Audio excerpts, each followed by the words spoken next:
शब्द आपण कुठे बोलायचे आणि कुठे बोलले नाही पाहिजे हे तर लक्षात घेतलंच पाहिजे. म्हणून तर म्हणतात ना की बोलणं यायला अवघे काही वर्ष लागतात, बोलणं आपल्याला शिकायला अवघे काही वर्ष लागतात, पण काय बोलायचं, कुठे बोलायचं आणि कुठे बोलायचं नाही हे समजण्यासाठी अख्खं आयुष्य गेलं तरी बरेच जणांना समजत नाही.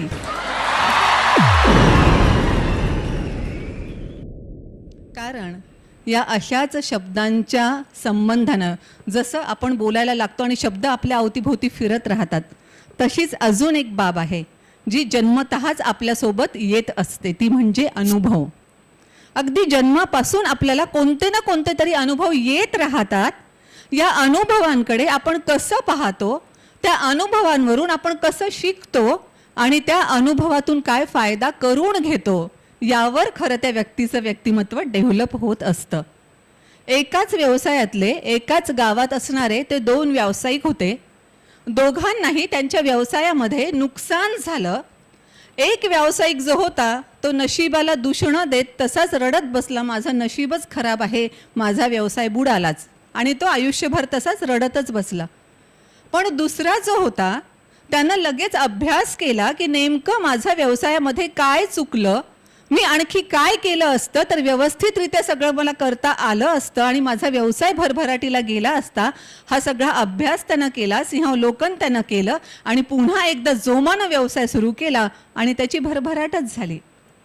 आपण कशा रीतीनं अनुभव घेतो त्याचा तो परिपाक असतो. त्यासोबतच जे आपण म्हणतो ना की खरंच त्या मी आत्ता जसं सांगितलं की त्या अनुभवाचा अर्थ काय काढायचा हे पण महत्त्वाचं असतं. एक रोड होता, त्या रोडवर असा एक खड्डा होता की खड्ड्यात पडल्याशिवाय समजायचंच नाही की तिथे खरंच खड्डा आहे म्हणून, इतका तो जमिनीच्या लगत होता. एक माणूस त्या रोडवरून चालत असताना खड्ड्यात पडला आणि त्याच्या लक्षात आलं इथे खड्डा आहे. त्यानंतर त्या रस्त्यावरून जाताना तो आयुष्यात कधीच पडला नाही. दुसरा मनुष्य होता, तो तर पडलाच नाही, कारण त्यानं फक्त अगोदरच्या माणसाला पडताना पाहिलं, त्याच्या लक्षात आलं की तिथे खड्डा आहे, आपण मग बाजूने गेलं पाहिजे, म्हणून न पडता सुद्धा तो व्यवस्थितरित्या त्याला लक्षात आलं की तिथे खड्डा आहे. पण एक गाढव होतं, ते मात्र दरवेळेस जेव्हा जेव्हा त्या रस्त्यावरून जायचं त्या प्रत्येक वेळेस त्या खड्ड्यामध्ये पडायचंच. अनुभव, त्या अनुभवावरून आपण काय शिकायचं हे असं महत्त्वाचं असतं. आणि त्याच्या पुढे जाऊन एक आणखी मनुष्य होता ज्यानं पाहिलं की इथे हे खड्डा आहे, काही माणसं त्यामध्ये पडत आहेत, गाढव तर दररोज पडत आहे. अशा परिस्थितीमध्ये त्यानं ठरवलं की हा खड्डा बुजवूनच टाकायचा जेणेकरून कुणीच पडणार नाही. आणि तो खरा मानवतावादी मनुष्य ज्यानं तो खड्डा बुजवला, ज्यानंतर ते गाढव सुद्धा पडलं नाही. आणि मला खरंच खूप चांगलं वाटतं की असे मानवतावादी माणसं सुद्धा अगदी म्हणजे हाताच्या बोटांवर मोजण्या इतके का असेनात पण आहेत. जे आपण म्हणतो की मोजके का असेनात पण लोक आहेत जे खरंच खूप चांगले आहेत, त्यांच्यावर हे जग चालतंय खरोखर डेफिनेटली आपल्या लक्षात येतं. मध्यंतरी मी मुंबईच्याच इथल्या दादरचीच एक बातमी वाचली होती. दादाराव बिल्होरे नावाचे गृहस्थ ज्यांना आता पॉट होल किलर म्हणून ओळखलं जातं. झालं असं होतं की 2015मध्ये त्यांचा मुलगा जो अवघ्या 16 वर्षांचा होता, अशाच एका खड्ड्यामुळे अशा पद्धतीनं त्याचा ॲक्सिडेंट झाला की त्याला फार वाईट मृत्यू आला.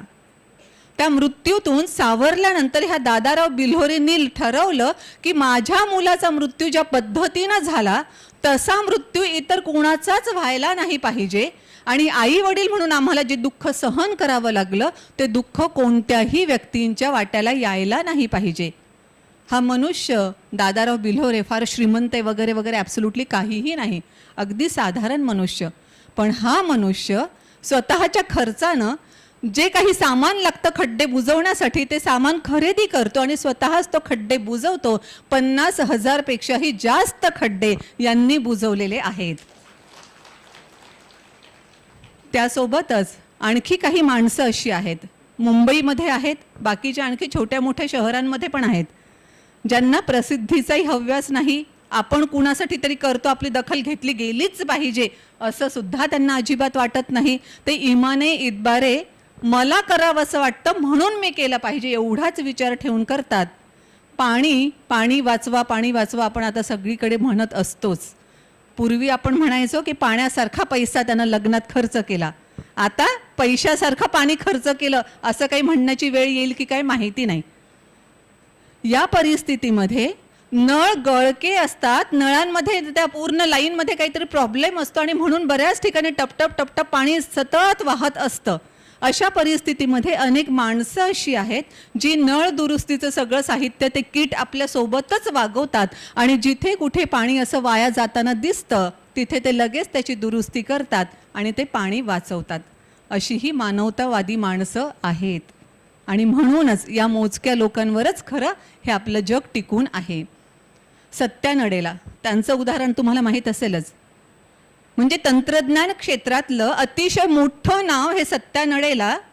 जेव्हा त्यांना मूल झालं, नेमकं डिलेव्हरीच्या वेळेस काहीतरी कॉम्प्लिकेशन्स झाले आणि जेव्हा मूल जन्माला आलं तेव्हा लक्षात आलं की हे मूल जन्मतःच सेरेब्रल पाल्सी हा आजार घेऊन आलेलं आहे.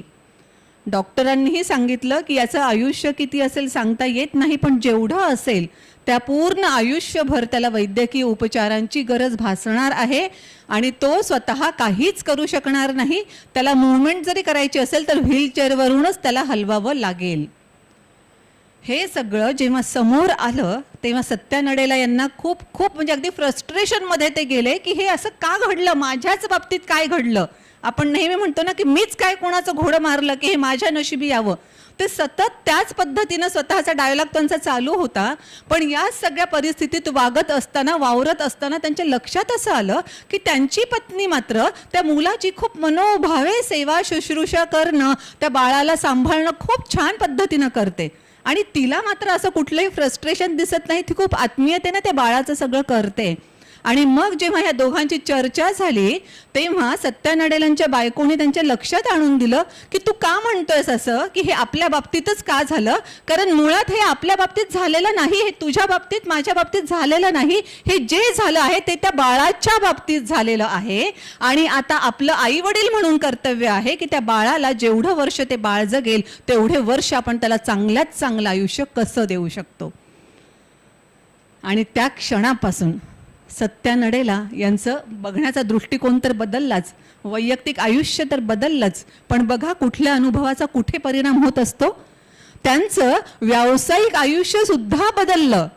अगोदर त्यांचा पूर्ण फोकस कशावर असायचा, मी, माझी कंपनी आणि माझा नफा. पण यानंतर त्यांचा फोकस गेला तो ग्राहकांवर. ग्राहक अडचणीत आहेत, त्यांना जे पाहिजे, ज्या सोयीसुविधा दिल्या पाहिजे त्या आपण खरंच दिल्या पाहिजे. अगोदर अँड्रॉइड मोबाईल असेल तर त्याच्यावरचं ॲप्लिकेशन ह्याच्यावर चालणार नाही, याच्यावरचं त्याच्यावर चालणार नाही. मग यांनी तेव्हापासून सुरू केलं की काही बाबतीमध्ये तरी क्रॉस प्लॅटफॉर्म आपण देऊ शकतो. तेव्हापासून ऑफिस हे आयपॅडवर सुद्धा आलं. अशा रीतीनं ग्राहकांचं हित बघून फक्त नफ्याचा विचार न करता ग्राहकांना काय आवश्यकता आहे त्याचा विचार करून त्यांनी पुढच्या सगळ्या मूव्स केल्या. इतकंच नाही तर त्यांच्यासोबतचे सभोवतालचे कंपनीतले जे सगळे लोक होते त्यांच्याबद्दल एक त्यांचा सहानुभूतीचा दृष्टिकोन तयार झाला की मी माझ्या घरामध्ये असं सगळं फेस करतो आणि मग इथे येऊन काम करतो, हे सुद्धा लोक सगळे आपापल्या घरामध्ये असंच काहीतरी फेस करत असू शकतात. पुन्हा आपण त्यांच्यावर इथे काहीतरी डाफरतो, काहीतरी शिव्या घालत राहतो, ते पण योग्य नाही. आणि मग अधिक सहानुभूतीनं त्यांना वागवायला सुरुवात केली, अधिक संवेदनशीलतेनं वागवायला सुरुवात केली. आणि असं म्हणतात की एक पक्का बिझनेसमन जो होता तो मानवतावादी मूल्यांचा पूर्णपणे म्हणजे पुजारी झाला आणि त्या पद्धतीनं ते त्यांना वागवायला लागले सगळ्या लोकांना. अनुभव वैयक्तिक असो, अनुभव इतरांकडून आलेला असो, कसाही असो, पण अनुभव मनुष्याला बदलणं भाग पाडतात. म्हणून तर म्हणतो ना आपण की शाळेमध्ये जेव्हा आपण शिकतो तेव्हा अगोदर आपल्याला शिकवलं जातं आणि मग परीक्षा होते.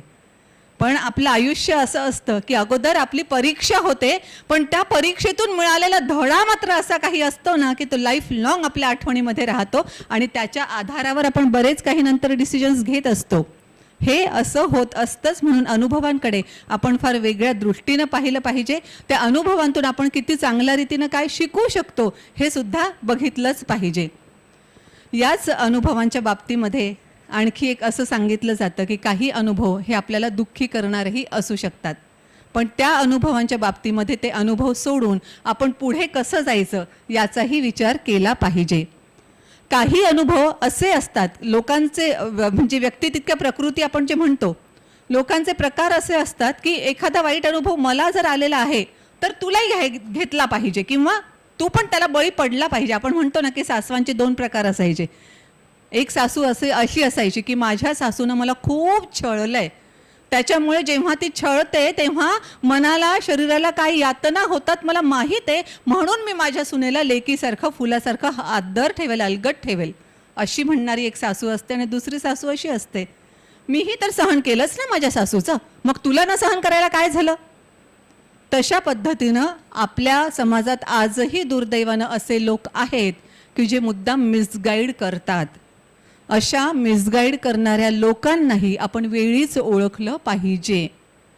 एक मंदिराची दगडी भिंत होती, दगडी भिंतीमध्ये कुठेतरी एक छोटीशी सांद असल्यासारखं होतं, एक छिद्र असल्यासारखं होतं, आणि कुणीही तिथून जाताना ना त्या छिद्रामध्ये बोट घालायचं आणि लगेच काढून थंड थंड गार आहे म्हणून ते निघून जायचं.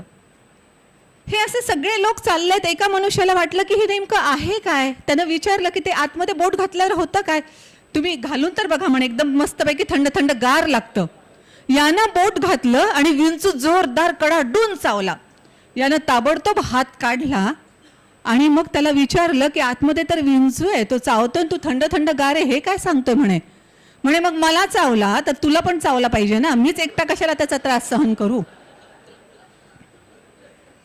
मिसगाईड करणारे लोक किंवा मला त्रास झाला तर तुलाही व्हायला पाहिजे असे विचार असणारे लोकही दुर्दैवानं आपल्या समाजात आहे. हे लोक आयडेंटिफाय करून त्यांच्यापासून दूर राहणं किंवा ते जे काही सांगतात ते एकदा व्यवस्थित पडताळून पाहणं हे महत्त्वाचं ठरतं. या मनुष्यानं काय केलं, हा मात्र खरंच चांगला होता. त्याच्या लक्षात आलं की हे काही योग्य नाही, म्हणून त्यानं नंतर जे लोक येऊ लागले होते बोट आतमध्ये घालण्यासाठी त्यांना सांगायला सुरुवात केली की नाही, तिथे थंडगार काही नाही, विंचू चावतो तिथे. पण लोक कसे किती वेगळ्या प्रकारचे असतात. हा सांगतोय बोट आतमध्ये घातलं तर विंचू चावतोय, घालू नका. अगोदरचे सांगतात नाही नाही मस्त मस्त थंड थंड गार लागतंय. आता डिसिजन या माणसाला घ्यायचंय. मनुष्यवृत्ती कशी असते लक्षात घ्या. या माणसाला थांबवतच नाही, नाही मला एकदा बघूच तर दे काय आहे ते. आणि मग तो जेव्हा बघतो, हा खरंच गड्या विंचू चावतो तिथे, हे लक्षात येतं. पण विचार करण्यासारखी गोष्ट आहे, अशा किती जणांना हा सांगत राहील की विंचू आहे घालू नका बोट, तरीही कितीतरी जण मला अनुभव घ्यायचा आहे किंवा मला पाहायचंय खरंच त्याच्यात विंचू आहे का, म्हणून बोट घालत राहतील, विंचू चावून घेत राहतील. आणि त्याच्यात असे कित्येक माणसं झाल्यानंतर कदाचित काही माणसं येतील की ते म्हणतील आता ह्याच्या फंदात पडायचंच नाही, आपण आपलं दुसरीकडून जाऊया. किंवा एखादा मनुष्य असा, हे असे पण माणसं खूप रेअर असतील की जे म्हणतील की कशाला रिस्क घ्यायची, थंडगार काय लागतं ते बघण्याची गरज नाही, आणि खरंच विंचू चावत असेल तर लागतं की नाही लागतं हे आपण बघायचं तरी कशासाठी आहे. म्हणून तसा विचार करून तशी कृती न करणारे फार मोजके लोक असतात. म्हणून या अशाही लोकांपासून दूर राहिलं पाहिजे. बेसिकली काय असतं माहीत आहे ना, काही अनुभव खरंच स्वतःला घेतल्यापासून कळत नाही, हे आपल्याला एक पक्क माहीत असतं. म्हणून हे माणसं नाही बघू तर दे खरंच विंचू आहे का, म्हणून त्याच्यामध्ये बोट घालतच राहतात. आता आपण कितीही सांगितलं लहान बाळाला की अरे तो दिवा आहे तो पोळेल, नको हात लावू त्याला, नको हात लावू त्याला, तरी सुद्धा जोपर्यंत तो स्वतः आपली नजर चुकवून एकदा पोळवून घेत नाही तोपर्यंत तो थांबतच नाही. कारण शेवटी पोळेल किंवा बाऊ आहे म्हणजे नेमकं काय आहे त्याला स्वतःला अनुभव घेऊन पाहायचं असतं, आणि तेव्हाच त्याला मग कळतं. मग त्याच्यानंतर आपण लक्ष नाही दिलं तरी तो कधीच त्याच्याजवळ जात नाही. इव्हन एवढं कशाला, साखर पण गोड आहे, गूळ पण गोड आहे, पण दोन्हीतल्या गोडीचा फरक काय आहे हे स्वतः चाखल्याशिवाय कसं कळेल आपल्याला. काही अनुभव म्हणतो ना आपण की काही ठेचा या आपण स्वतःच खाव्या लागतात. इतरांच्या ठोकरांमधून आपण काही गोष्टी शिकतच नाही. जसं हे छोटं मूल शिकत नाही, एकदा पोळवून घेतं मग आयुष्यभरासाठी शिकतं. आपण एकदा साखर टेस्ट केली, एकदा गूळ टेस्ट केला, मग लक्षात येतं आपल्याला ओके दोन्ही गोड असलं तरी गोडीतला फरक हा आहे.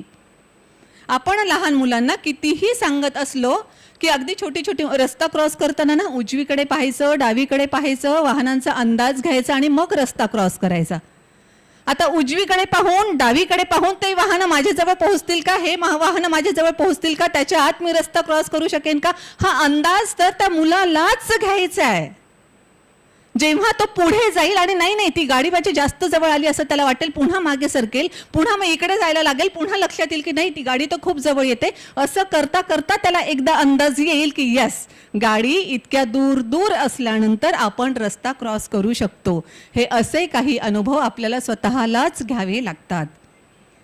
आता ज्या सगळ्या माझ्या मैत्रिणी आहेत, मला माहित आहे जेव्हा एक 4-5 वर्षांच्या झाल्या असतील तेव्हापासून आपण लसूण सोलायला सुरुवात केली, बरोबर. हां, म्हणजे काहीच नाही, लहान मुलगी आहे, तव्याजवळचं काम नको, गॅसजवळचं काम नको, कोणतं चिरणं म्हणजे चिराचिरीचं काम नको, मग काय बाई तू लसूण सोलत बस, इथपासून तर आपण सगळे काम सुरू केलेले आहेत. मग आईनं मला एकदा सांगितलं की पीठ मळ. आता आई पीठ कशी मळते मी बघितलेलं होतं की मी मळू शकते का, हो मळू शकते. मग पीठ घेतलं, त्याच्यात मीठ टाकलं का, हो किती टाकायचं मीठ, टाक चवीपुरतं. आता टाक चवीपुरतंचा अर्थ काय, म्हणजे एवढ्या मिठानं चव येते का पिठाच्या बरोबरीनं मीठ घेतले तर चव येते, हे समजायचं कसं ना. त्यानंतर जेव्हा भाज्या करायला सुरुवात केली, तिखट छान मोजून 3 चमचे काळं तिखट टाक, 2 चमचे लाल तिखट टाक, किंवा मिरच्या टाकायच्या असतील तर 6 मिरच्या टाक, हे बरोबर. आणि मिठाचं आलं पुन्हा की टाक चवीपुरतं किंवा टाक अंदाजानं.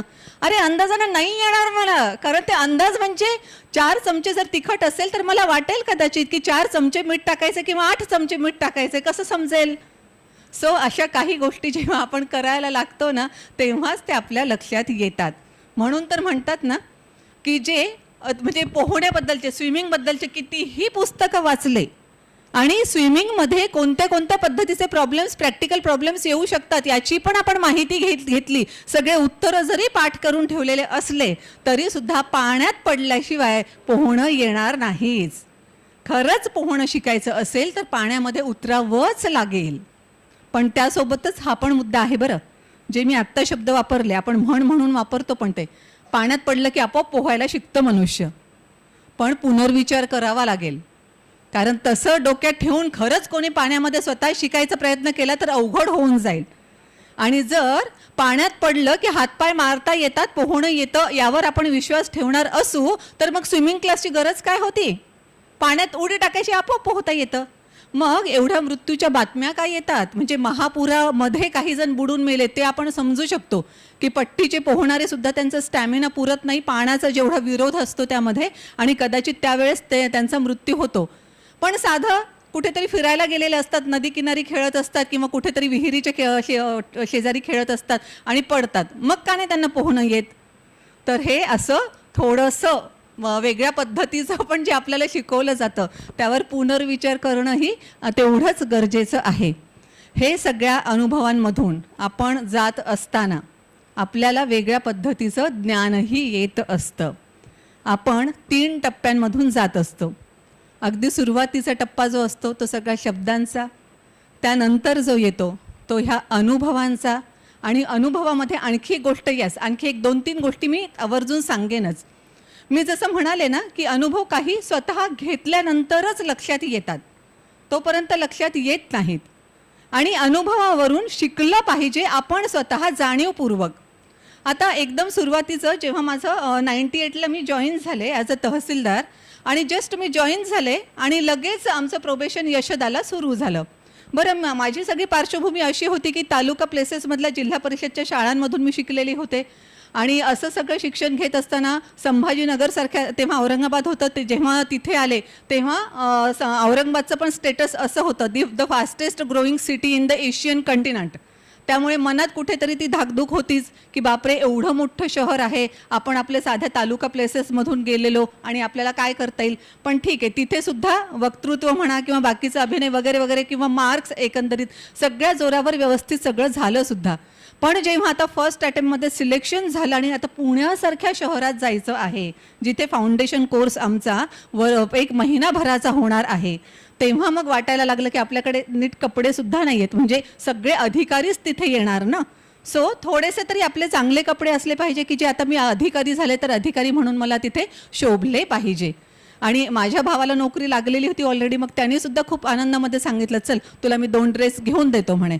आणि मग संभाजीनगरमध्ये जे अतिशय महागडं दुकान होतं त्या काळामध्ये 98चं सांगते बरं मी, काळ खूप महत्त्वाचा असतो.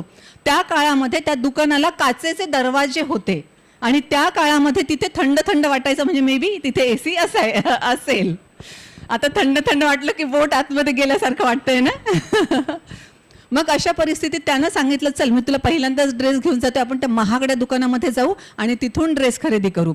आता त्या एकंदरीत दुकानाचं प्रेशर कुठेतरी मनावर आलेलं, ॲम्बियन्सचं पण प्रेशर येतं ना, की एवढं दुकान, ते बोलणारे लोक पण फार व्यवस्थित, अगदी टापटीप सगळे कपडे, आपण आपले असं काहीतरी ड्रेस घालून गेलोय आणि थोडेसे आपल्याला महागडे, त्यांच्या किमती एवढ्या जास्त की बापरे, आपण जास्त महागडे नाही घेऊ शकत, हे पण कुठेतरी लक्षात आलेलं. आणि 2 ड्रेस शेवटी खरेदी केले. पण जेव्हा जेव्हा ते ड्रेस दाखवायचे तेव्हा मी मधून मधून सारखं त्यांना म्हणायचे, माझी हाईट बघून दाखवा बरं, ती पॅन्ट मला आली पाहिजे, माझी हाईट बघून दाखवा बरं.